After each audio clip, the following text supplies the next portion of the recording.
In the world of baseball, there has always been a divide when it comes to implementing technology. Right now, a computer system could easily replace an umpire, but most managers don't want to see that. Instead, the Pioneer League and the Boise Hawks have a happy medium. Players can now challenge ball and strike calls made by an official, meaning that when it's a make-or-break call, they are no longer at the mercy of one set of eyes.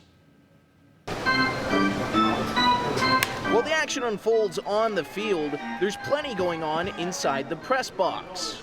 From radio play-by-play throws to first in time to official stat keeping to the staff that runs the video board. Number 24, Tyler Jorgensen. But this season, there's a new job. This black box on the roof was made by a company called TrackMan.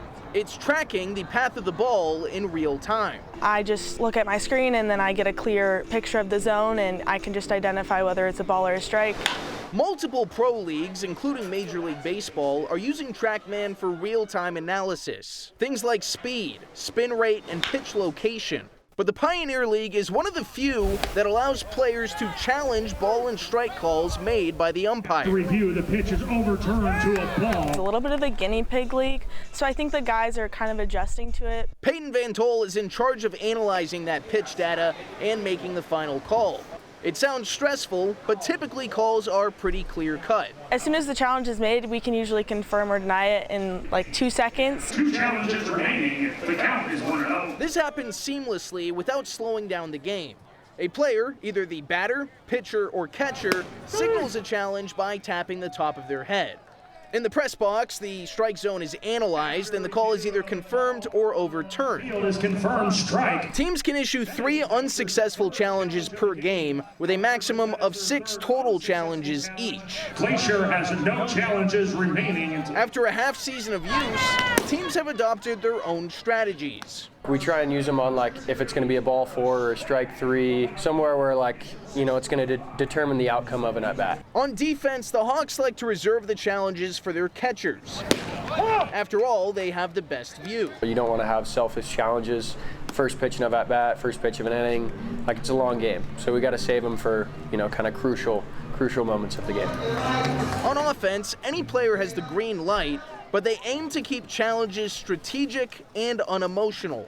Because you don't have a lot of time to think about it. You know, really you have 2 seconds to let the umpire know. All of our guys have emotions and they're in the heat of battle and we want to do everything that we can.